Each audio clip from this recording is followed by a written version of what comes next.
In one of our past videos, we showed you how a rapper can sell 10 million records and still end up broke. The advance turns out to be a loan. The label decides when you actually get paid. The taxes show up later than anyone warned you about. Streaming doesn't work that way. There's no advance to repay, no label deciding when the money lands, and typically, no masters to fight over, and more direct payouts with fewer gatekeepers between the money and the person who earned it. That's not a side hustle anymore. For a growing number of rappers, it's becoming the better business, and some of them are saying so out loud. Then there's Tee Grizzley, and his story might be the cleanest proof in this entire video. So I'm gonna be honest, bro, I probably was a gamer.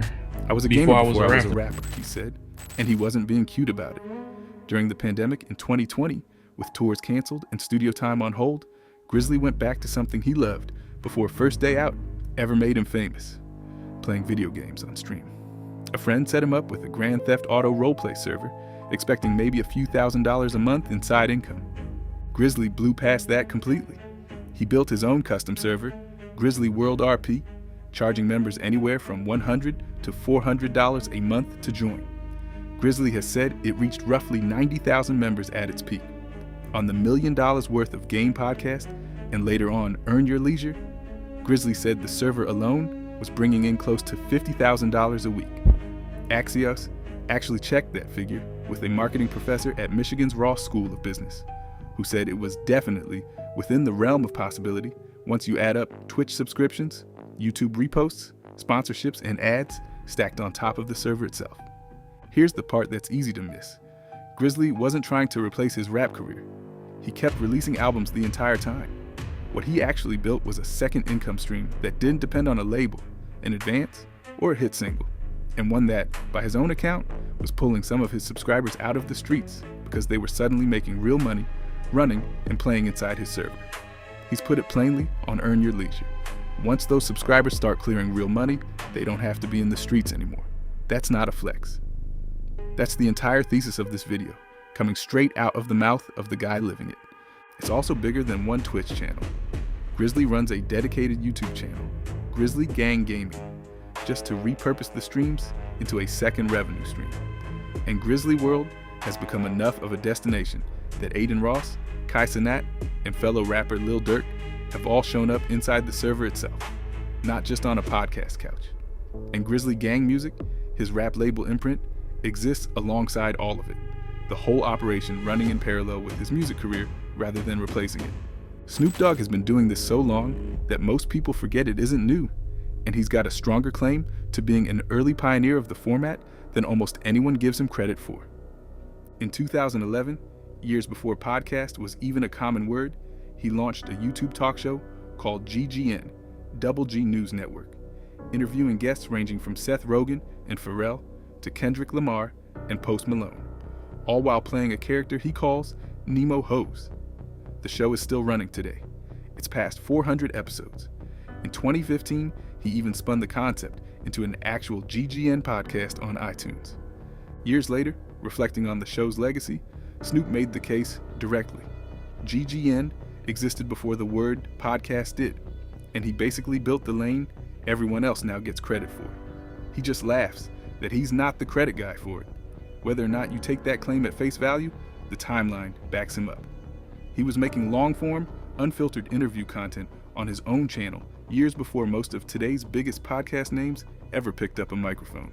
And that's on top of his actual live streaming. He's had an active Twitch channel for years, mostly playing Madden and Call of Duty for his audience. In 2019, he went a step further and launched his own esports league, the Gangsta Gaming League, running tournaments out of his own house with real prize money on the line. It hasn't always gone smoothly.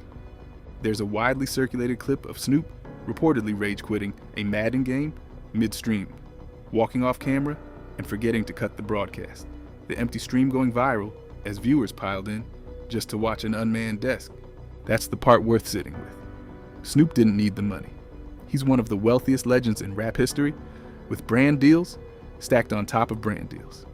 He's been building his own direct media business since before anyone even had a name for it, because the relationship with an audience that owning your own channel offers is worth something a label rollout could never give him. Take Logic.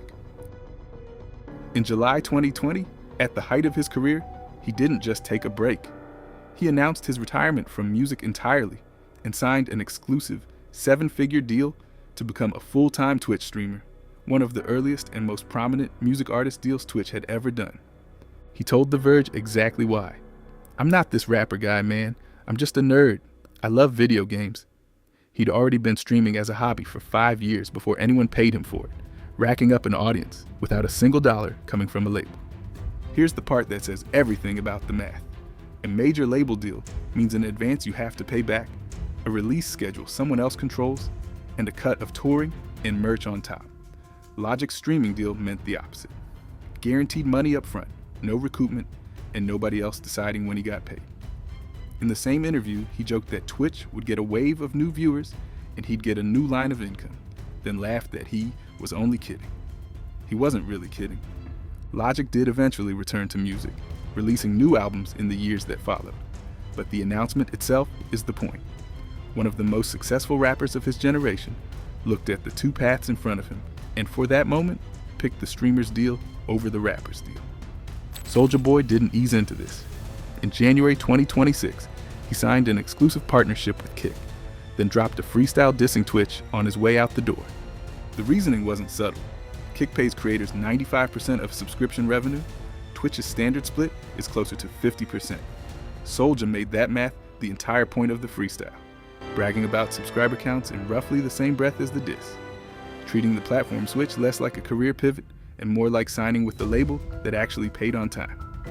He'd been building toward this for months, even reaching out to Kick's support team weeks earlier just to get his username changed to match his real name. "The algorithm doesn't reward potential," he wrote on social media around the same time. "It rewards consistency." Whatever you think of the freestyle, that line is a better summary of streaming economics than most actual explainer videos manage. Soulja Boy is still making music. He's just doing it from a platform that pays him a 95% subscription split instead of waiting on a label to decide when or if he ever sees a dollar from a song. Then there's T.I. And his story proves this isn't only about gaming. In 2019, he launched a podcast called Expeditiously, built around the kind of unfiltered conversation he said he couldn't have anywhere else. It exploded. 16 million downloads in 6 weeks. #1 after a single episode. Guests ranged from Master P and Killer Mike to Charlemagne, The God, and LL Cool J. Then he stopped. The show went quiet for a long stretch, the kind of pause that usually means a project is dead. T.I. eventually relaunched it, treating the return less like reviving an old project and more like reopening a business he'd simply put on pause. The show has since passed well over 100 episodes total, still pulling in guests for long, genuinely unfiltered conversations. That relaunch is the detail that matters. A rapper can shelve a single or delay an album for years, and a label barely notices. T.I. shelved an entire show for years and brought it back the moment he decided the audience was still worth talking to directly. That's not something a music contract has ever let an artist do on his own terms. Wiz Khalifa's version of this is the quietest and maybe the most telling. He's been a Twitch partner since around 2020, running a recurring show literally called The Sesh, which is exactly what it sounds like, given his entire brand is built around his own cannabis company, Khalifa Kush. No platform war, no retirement announcement, just a consistent on-brand hangout show that Twitch tracker shows reaching 5-figure peak viewership on his biggest nights. Here's why that consistency matters more than any single viral moment. Wiz didn't need a dramatic pivot to make this work because he treated streaming the same way he treats a tour stop. Show up, do the thing people already like him for, and let the platform pay him directly for an audience he already had. No advance required, and nobody waiting to recoup a marketing budget before he sees a check. It's the least flashy story in this video, and that might be exactly the point. The rapper who never needed a dramatic reason to start streaming is the same rapper who's been getting paid for it the longest. None of this is just vibes either. Rappers have started saying the quiet part out loud. DDG put it bluntly in an interview with Complex's 360 with Speedy. Asked if streamers had surpassed rappers in fame, he said it was 100% true, and added that he personally watches Twitch more than he listens to music these days. Lil Yachty backed him up on Club Shay Shay, making basically the same point in his own words. Streamers are just being themselves on camera, while rap, he said, comes loaded with curated personas. It's not only talk either. Drake himself got named in an October 2024 class action lawsuit alongside Adin Ross and the gambling platform Stake, accused of helping promote what the suit called illegal gambling through live streams. Whatever the legal outcome, the lawsuit alone shows how deeply one of the biggest rappers alive is financially tangled up in the streaming economy, not just watching it from the outside. And it goes deeper than guest appearances. NLE Choppa has his own Twitch channel, and he's been a recurring face on Kai Cenat's streams for years. Fellow rapper Cordae has publicly called Kai's broadcast this generation's version of 106 & Park. That's not a compliment about gaming. That's a rapper saying the biggest stage in hip-hop culture right now isn't a TV studio anymore, it's a live stream. And here's a twist that makes the whole picture more interesting. This isn't just rappers becoming streamers, it's started running the other way too. Neon, one of the biggest IRL streamers online, has been working directly with Hit Boy, a producer with decades of actual hip-hop credibility who's built his own respected career as a rapper too, on original music. Hit Boy himself has spoken publicly about recently escaping his own predatory long-term publishing deal, saying it felt like finally getting out of prison. Even the guy helping a streamer make real rap music is living out his own version of this video's thesis. Then there's iShowSpeed, who didn't just dabble in music, he actually has the receipts. His 2022 single World Cup went gold through Warner Records. His 2026 follow-up, World Cup Champions, just got added to the official FIFA World Cup 2026 album after FIFA personally reached out to him about it. A streamer who started out just playing video games on camera now has a real recording contract, a real certification, and a real spot on an actual World Cup soundtrack. The lines between these two worlds aren't just blurry anymore, they're basically gone. So why is this happening to basically everyone in this lane at once? Because the math finally flipped?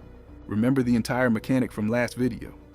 A label hands you an advance, but it's a loan, not a gift. The label controls how it gets spent, takes its cut of touring and merch through a 360 deal, and decides when your album actually drops, which decides when you actually get paid. Streaming and podcasting skip almost every part of that. There's no advance to recoup, because there's no advance at all. A platform pays out a percentage of subscriptions, donations, and ad revenue directly, on a schedule the creator can actually predict. It's not even close on the revenue split either. Kick pays creators 95% of subscription revenue. Twitch's standard split is closer to 50%. Compare that to a typical rap deal, where after the label, management, and legal fees all take their cut. An artist's actual take-home on revenue can be a fraction of what they earned on paper. One of these numbers requires a platinum album cycle. The other requires showing up consistently and building an audience. There's a trade-off, though, and it's worth naming honestly.